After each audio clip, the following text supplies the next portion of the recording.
ধারাবাহিকের শুরুতে দেখা যায় কৃষাণু কমলিনীকে মজা করতে করতে বলছে, এবেলা কি রান্না হয়েছে আন্টি? মিঠি তখন কৃষাণুকে বকা দিয়ে বলছে, এই তুমি চুপ করো না, আজে বাজে কথা কেন বলছো? কমলিনী তখন মিঠিকে বকা দিয়ে বলছে, এই তুই ওকে বকা দিচ্ছিস কেন রে? জিজ্ঞাসা করেছে, বেশ করেছে, ওর জিজ্ঞাসা করার অধিকার আছে, তাই ও জিজ্ঞাসা করেছে। এরপর কমলিনী তো আইটেমগুলো পরপর বলতে থাকে। কৃষাণুর তো চোখ দুটো পুরো বড় বড় হয়ে যায়, বলছে, ও বাবা, এতগুলো আইটেম খাবো?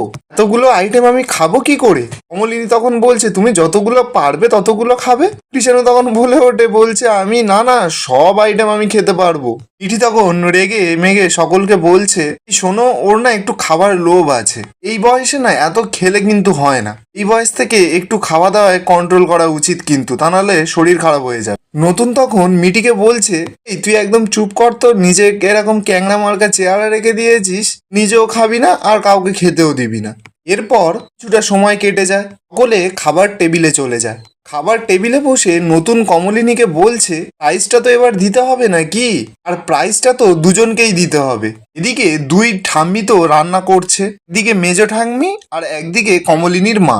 মিঠি দুই ঠাম্মিকে বলছে, আমার কিন্তু এবার অনেক জোরে খিদে পেয়ে গেছে, অনেকক্ষণ আগেই তোমাদের 45 মিনিট কিন্তু পার হয়ে গেছে। মেজো ঠাম্মি তখন মিঠিকে বলছে, 45 মিনিট দিলে কিন্তু হবে না, আমাদের 1 ঘন্টা চাই। মিঠি তখন বলছে, 1 ঘন্টা পার হয়ে 1.5 ঘন্টা হতে চললো, এবার তো টেবিলে খাবার চাই, এখনো টেবিলে খাবার পাচ্ছি না কেন? ঠিক তখনই সেখানে বাবিল আর বুবলাই চলে আসে। বাবিল তো রান্নাঘরের গন্ধ শুঁকেই বলছে, বাবা কি সুন্দর গন্ধ বেরোচ্ছে রে দাদা ভাই, বস বস। কৃষাণু তখন বাবিল আর বুবলাইকে বলছে, তোমরা যতই তাড়াতাড়ি বসো না কেন, এই রান্নাগুলো কিন্তু আসলে আমার জন্যই হচ্ছে, তাই টেস্ট শুধু আমি একাই করব। নতুন তখন বলছে, হ্যাঁ এটা ঠিক যে কৃষাণুর জন্যই কিন্তু আসলে রান্না বান্না এত হচ্ছে, কিন্তু টেস্ট আমরা সকলে করব।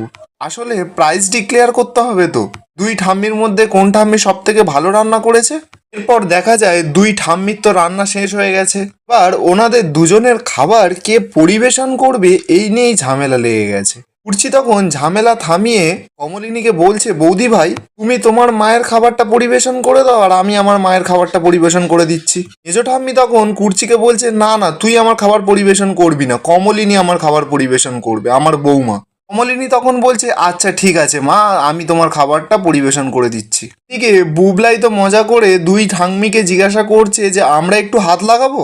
দুই ঠাম্মি তো সরাসরি জানিয়ে দেয় যে না, কোনো তোদের দরকার নেই। যে ঠাম্মি তখন বলছে, না না, তোর ওপরে আমার কোনো ভরসা নেই বাবা। বুবলাই তখন বলছে, আচ্ছা ঠিক আছে, নাম্বারটা কিন্তু আমরাও এখানে টেস্ট করে দেব, ঠিক আছে? আর তুমি আমার সঙ্গে যেই ব্যবহারটা করছো না, নাম্বারের বেলা দেখবে তোমাকে ঘেঁচু দেবো। এরপর সকলের জন্য তো খাবার চলে আসে।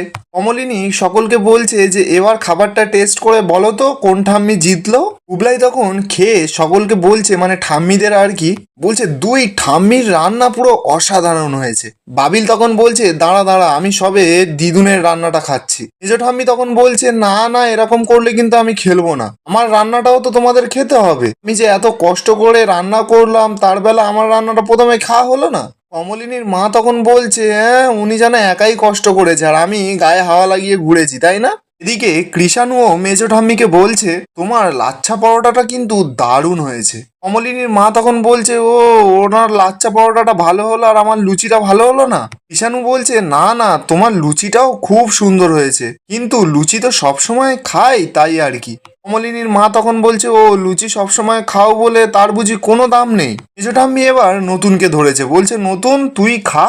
নতুন তখন বলছে, হ্যাঁ খাচ্ছি তো। কমলিনীর মা মেজো ঠাম্মিকে বলছে, কেন, নতুন খেলে কি তোমার একটু বেশি নাম্বার দেবে নাকি? কমলিনী তখন ওর মাকে থামিয়ে বলছে, আচ্ছা তোমরা এত ঝামেলা করছো কেন, আমরাও তো খাবো নাকি? কমলিনীর মা তখন বলছে, তাহলে তো হয়েই গেল, তাহলে আমার কোনো খেলার দরকারই নেই। কমলিনী তখন বলছে, এ কি, তুমি কি ভাবলে আমি তোমার হাতের খাবার খেয়ে আমি আমার শাশুড়ির নামে গুণগান করবো আর তোমার নামে করব না? আমি কি পক্ষপাত করবো নাকি?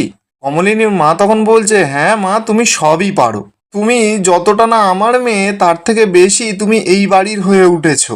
ওর ঠাম্মি তখন ওদের কাণ্ড কারখানা দেখে বলছে, তোদের দেখে মনে হচ্ছে তোদের বয়সগুলো বাড়েনি, আরো কমে গেছে। এদিকে সোনাইয়ের তো ঘুম ভেঙে গেছে এদের কথাবার্তা শুনে। সোনাই বলছে, কই আমি তো ঘুমিয়ে পড়েছিলাম, কেউ তো আমাকে ডাকলো না। শুনলাম এখানে নাকি প্রতিযোগিতা হচ্ছে। মেজো ঠাম্মি তো এবার সোনাইকে নিয়ে মাতামাতি করছে, সোনাইকে চেয়ারে বসিয়েছে, বসিয়ে বলছে, খা খা ভালো করে খা, খেয়ে আমাকে ভালো ভালো নাম্বার দিবি, ঠিক আছে? আমি তোকে গল্প কত শোনাই আর তোকে কত ভালোবাসি তুই বলতো। সোনাই তখন বলছে, তুমি কি আমাকে হাত করতে চাইছো নাকি? ঠাম্মি তখন বলছে, সোনাই আমি কিন্তু তোকে হাত করিনি, বল। সোনাই তখন বলছে, আচ্ছা ঠিক আছে, আগে চেকে তো দেখি কোনটা ভালো হয়েছে আর কোনটা খারাপ হয়েছে, তারপর নয় বিচার করব। মেজো ঠাম্মি তখন বলছে, ওরে বাবারে কত বড় বিচারক এসেছে রে। কুর্চি তখন বলছে, না না ওটা বললে হবে না, ছোট থেকে বুড়ো সকলের পয়েন্ট কাউন্ট হবে। তাও এবার বাকিরা সবাই পয়েন্ট দিতে শুরু করো, দাও দাও পয়েন্ট দাও। কৃষাণু তো এদিকে খাচ্ছে আর বলছে, উফ অপূর্ব খেলাম, কবে যে এত ভালো ভালো খাবার খেয়েছি ভুলেই গেছি। মেজো ঠাম্মি তখন বলছে, এইটা কার খাবার খেয়ে এই প্রশংসাটা করলে নাচ জামাই? কৃষাণুর তো এবার শুনেই চোখ বড় বড় হয়ে গেছে, কার পক্ষে এবার কথা বলবে। কি তখন কৃষাণুর হয়ে কথা বলে, বলছে দুটোই খেয়ে ভালো লেগেছে, দুটোই। মেজো ঠাম্মি তখন বলছে, দুটোই বললে হবে, কোনটা বেশি ভালো সেটা তো বলতে হবে। ইটি তখন বলছে, রেজাল্ট আগে কি করে বলে দেবো, সেটা তো লাস্টে বলবো আমরা। এই যে আমি এখানে খাতা পেন নিয়ে বসেছি, প্রত্যেকে পয়েন্টস দেবে আর আমি খাতা পেন নিয়ে এখানে লিখবো। উবলাই তখন এদিকে বলছে, এই এত ভালো রান্না হয়েছে যে আমি মনে হয় সব খাবারই শেষ করে ফেলবো। কেন তখন বলছে, এই তুমি ভালো হাগুড়ে তো, জামাইয়ের জন্য এত কিছু রান্না হয়েছে আর তুমি বলছো তুমি সব শেষ করে দেবে, আমি সব শেষ করব। এদিকে মেজো ঠাম্মি কমলিনীকে বলছে, ও বৌমা তুমিও খাও, তুমিও খেয়ে বলো যে কেমন হয়েছে রান্না বান্না। কমলিনী তখন বলছে, ওমা এ কি, তোমরা না খেলে কি আমি খেতে পারি? তারপরে দাঁড়াও, ওরা খেয়ে উঠুক, তারপরে তো আমরা তিনজন একসঙ্গে বসবো। কমলিনী এরপর বর্ষাকে বলছে, বর্ষা তুমি এবার বসে যাও, তুমি খেতে বসে যাও, আমরা তারপরে শেষে তিনজন খাচ্ছি। বর্ষা তখন বলছে, আমার বসারই দরকার নেই, আমি তো রুদ্রর প্লেট থেকে এত মাংস খেয়েছি যে বলারই কিছু নেই, আর এত সুন্দর হয়েছে আমি কি বলবো, আর এত ভালো রান্না তো আমি কোনোদিনও খাইনি, ফ্যান্টাস্টিক। মেজো ঠাম্মি তুমি এত এত ভালো রান্না করো, তাহলে রান্নাঘরে এসে প্রত্যেকদিন একটু রান্না করতে পারো না, তোমার হাতের রান্না তো দারুণ। মেজো ঠাম্মি তখন বর্ষাকে বলছে, খেয়ে দে আমার কাজ নেই, আমি রোজ রান্নাঘরে এসে নাকি রান্না করব। বুবলাই তখন বলছে, রোজ রোজ রান্না নাই করো ঠাম্মি, কিন্তু সপ্তাহে একদিন তো রান্না করতে পারো নাকি, আমরা তো তোমার নাতি। কমলিনীর মায়ের তো এবার একটু হিংসা হয়, বলছে, শুধু ঠাম্মির নামে ভালো ভালো কথা বলছিস তাই তো, কারণ তোরা এই বাড়িতে থাকিস। রে মিঠি তুইও কি তোর ঠাম্মির দলে নাকি শুধু?